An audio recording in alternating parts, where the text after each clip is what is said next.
First, we're going to be dealing with the Indian cobra. Now remember, this snake is not just in the top 4 most responsible for bites, but it's one of the most powerful neurotoxins on the planet. A lot of those sideshow attractions that had these beautiful, deadly snakes, they raked out their fangs, they removed their venom glands. And these guys were actually doing a fake show. So they had a snake that couldn't do any harm and was actually being abused at the end of the day. Look at you, dude, you're getting big. I'm so glad you didn't poop on me today. You're such a nice guy, you know that? Look how beautiful that snake is. Super tiny right now, but even at this size, he's got enough venom to rot off a limb with no problem. And just like a pogo stick, he can pop up right in my face right about here. Sorry, Mike!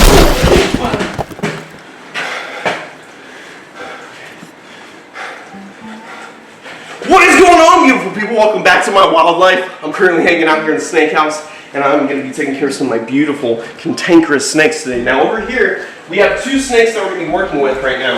We have the beautiful Indian cobra, which is in the top 4 most responsible for bites throughout India. In India, there are over 50,000 bites per year, and a lot of them go untreated without antivenom. People die, or they lose their limbs and get amputated.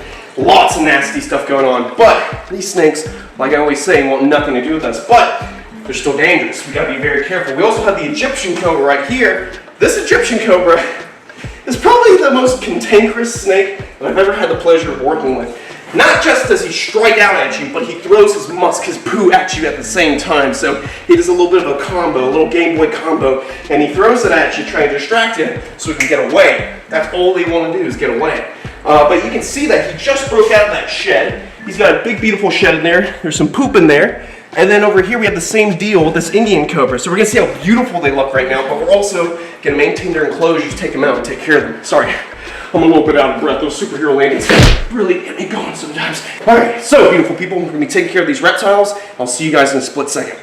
All right guys, so first we're gonna be dealing with the Indian cobra. Now remember, this snake is not just in the top 4 most responsible for bites, but it's one of the most powerful neurotoxins on the planet. A snake like this bites you, it shuts down your nervous system, telling your body what to do. One of the main things it shuts down is your diaphragm, which is controlling your lungs for breathing. So if that's not working, you'll cease to exist, because all that oxygen being cut off from the brain, and then it leads to clinical death. So you would not want to take a bite off a snake like this. Although you guys might see me act very comfortable and smooth around these animals, always remember I've been doing this since I was a little kid. This is not something anyone should ever replicate, and this is not your average hobby, quote unquote. This is a lifestyle for me. I've been doing this since I was a little kid, working with reptiles all the way from alligators and crocodiles to king cobras and black mambas. So whenever you see me do stuff like this, remember, do not replicate what you see. Just enjoy from afar and give these animals respect. Give that snake a little tickle. Come on, get down. Come on, come on. There we go.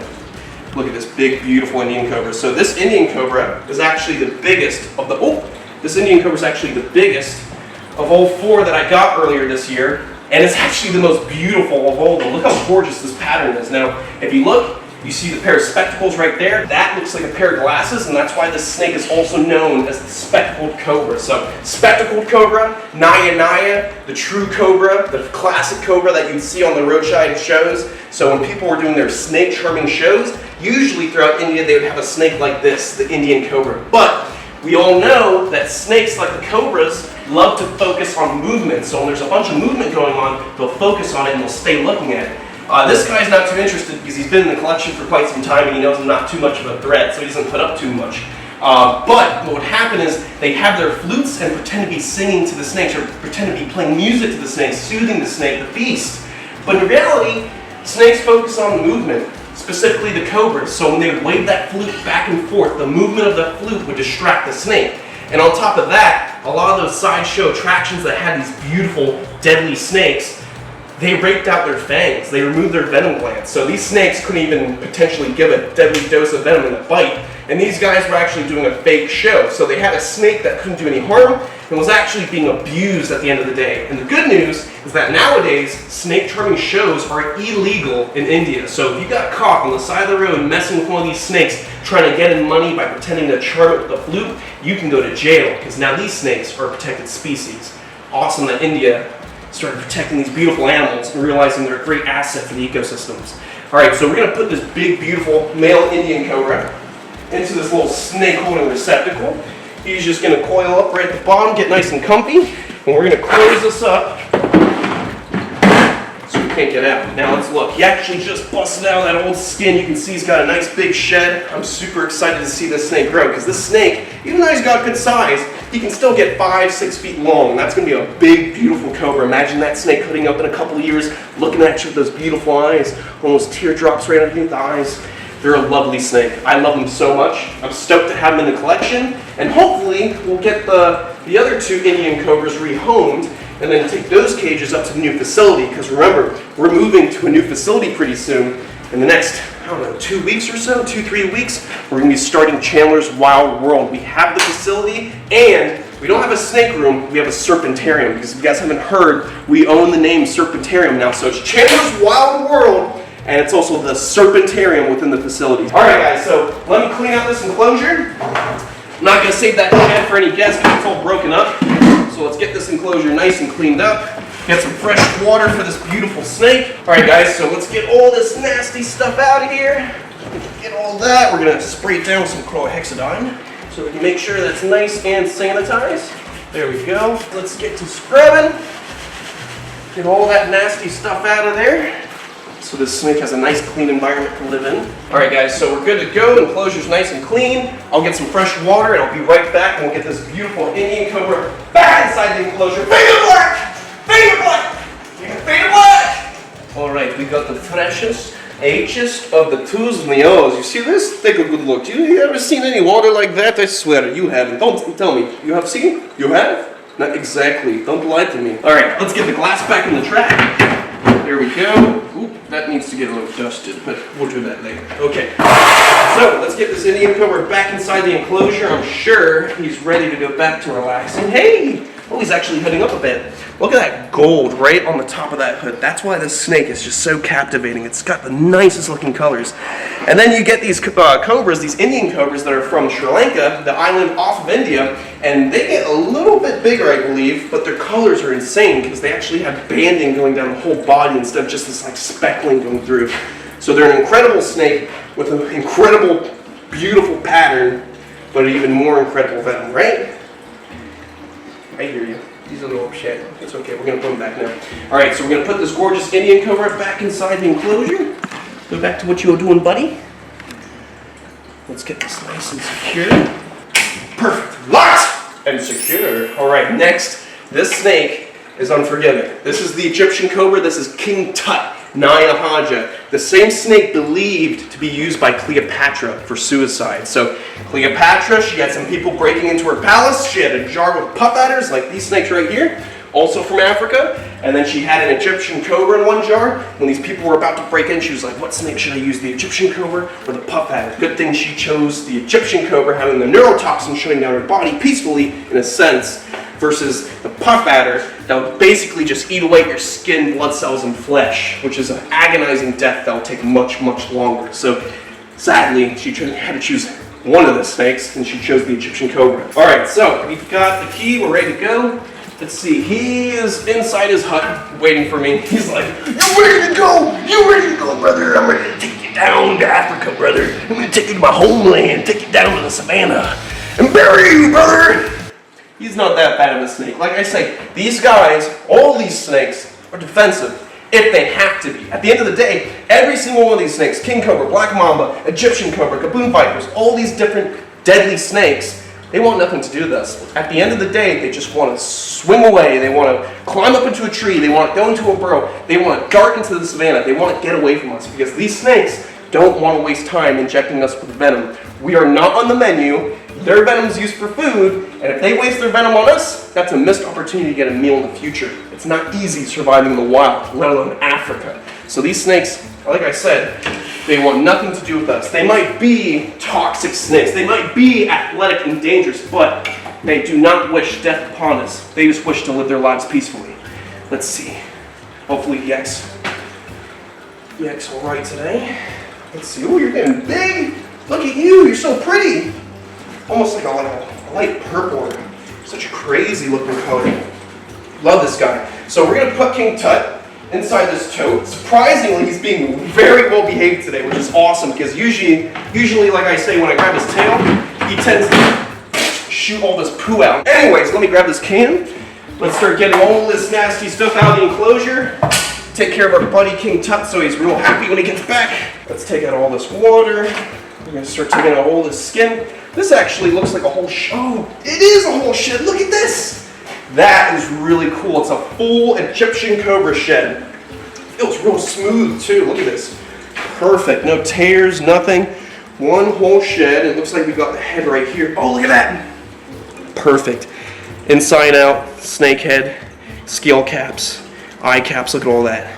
Beautiful. Nice clean shed. Look how long it is too. The snake's skin, when it sheds, that shed is usually longer than the snake itself, but still, you have an idea of roughly how long this snake is. He's a beast of a snake. We're going to keep this for any guests that want to keep their own Egyptian cobra shed. I'll put it right up here. And if a fan of the show comes through, I'll give that shed to them. They can have it. And also when we move to the new facility, I'll be doing the same thing. So if we have sheds from the Black Mambas, from the King Cobras, they're big, whole, beautiful sheds, then we'll start reserving them for the fans of the show. We might even do something like whenever there's a whole shed of Allison the Black Mamba, and it's a perfect shed, maybe what we'll start doing is framing it in a big glass frame with a little tag at the bottom saying what it is, scientific name, and then maybe we can do a little auction or maybe some little event where we get you guys more engaged and you guys could win a Black Mamba shed. So if you can't visit me, I can send it to you. I think that's a pretty cool deal. Anyway, so let's get back to business. We've got a lot to clean. Let me get in here, see what's going on. So we got some spilt water over here and it caused a little bit of mold underneath the water bowl, so we definitely want to take that stuff out. You don't want mold growing inside enclosures. That's no good. It's another reason why I'm always staying on top of my enclosures. If you deviate from care from your animals, even for a couple days, things go out of whack, especially when you have nearly 100 animals. I have to stay on top of this collection all the time. Maybe a day can be taken off, but most of the time I have to be here every day or every other day, making sure everyone gets water, everyone gets food, especially with the lizards. The lizards eat way more than the snakes do, so you have to have more consistent care with your lizards and turtles than you do your snakes. Looks like we're good to go. Spread this aspen around. I need to get some more aspen. We basically just ran out. I got a bag in my office. I'll go grab it in a second. I'll get some fresh H2. Come on, Ruth, you know the rest.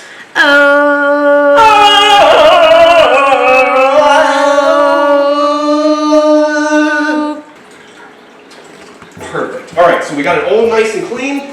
Let's get that track cleaned out so it's easy to move that glass back and forth. Let's get that glass right there. So now we're good to go. The Egyptian can go back to relaxing. I'll have to get more aspen later on because I realized I do not have any in my office left. Go buy some. All right, let's get this big, beautiful snake back where he belongs. Let's see if he's willing to go peacefully. He was actually really good today.